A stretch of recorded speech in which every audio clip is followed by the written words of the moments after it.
As the committee gathers today, the United States is in the midst of a health care calamity, the largest cuts to American health care in the history of our nation, and they are approaching like an avalanche.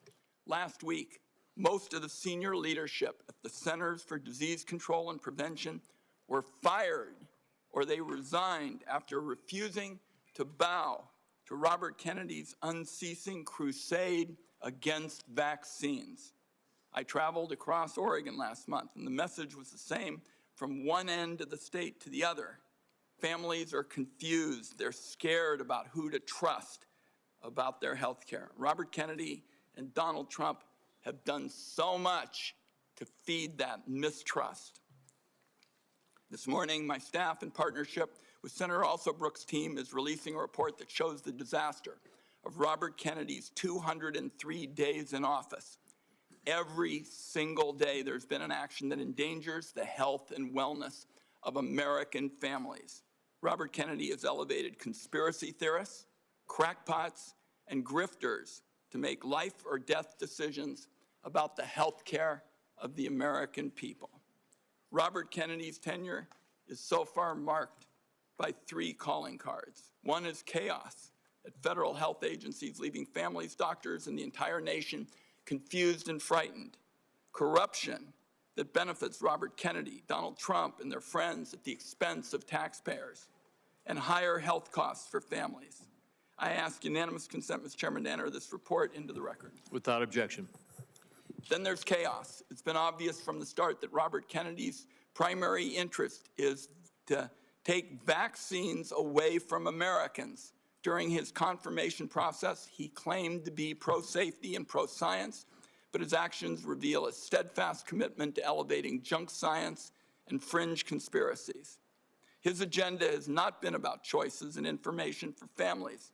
Just last week, he threatened doctors that deviated from the new anti-science vaccine guidelines he released that make it harder for pregnant women and children to get the COVID vaccine. And then there's corruption. Robert Kennedy's bizarre statements and actions beg the question, why? Democrats on this committee answered that question months ago.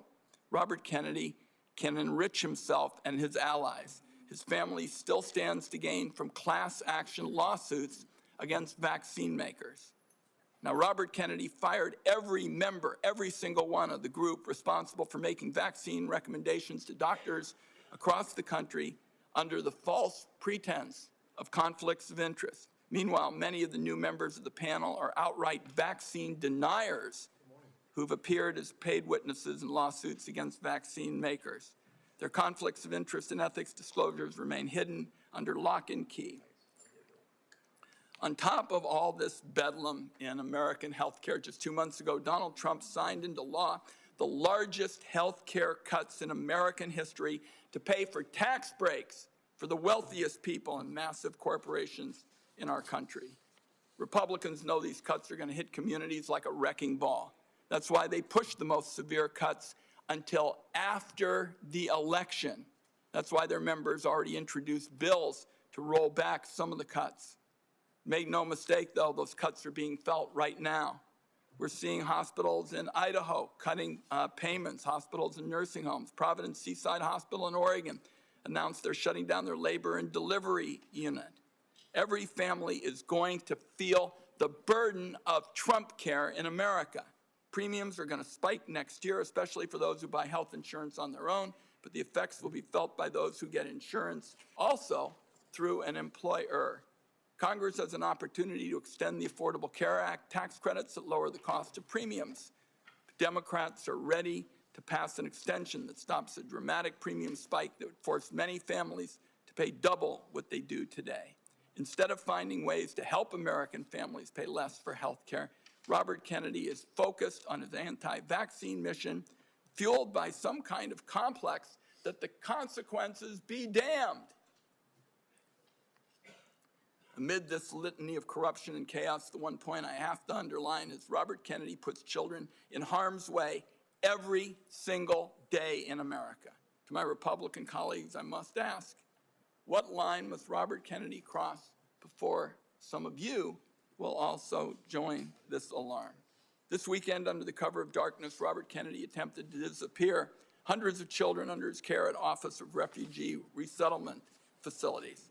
These children here without parents or family were rounded up in the middle of the night and put on planes to Guatemala. Lawyers on the ground described unthinkable scenes.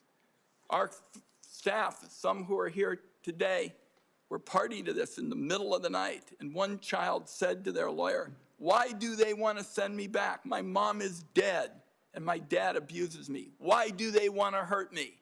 This was an actual conversation. These actions were illegal. Documents show that many of these children were in the country to escape trafficking in their homeland. Mr. Kennedy calls himself a protector of children. Some kind of rich claiming from somebody who's flown on Jeffrey Epstein's private jet on multiple occasions. I don't think Robert Kennedy should be within a million miles of this job. Republicans on the committee had a chance to prevent the public health train wreck that Mr. Kennedy has engineered. Everyone voted for him. It is in the country's best interest that Robert Kennedy step down, and if he doesn't, Donald Trump should fire him before more people are hurt by his reckless disregard for science and the truth. I also would like to note Senator Cantwell has joined us in this effort. I hope, at the very least, Robert Kennedy has the decency to tell the truth this morning.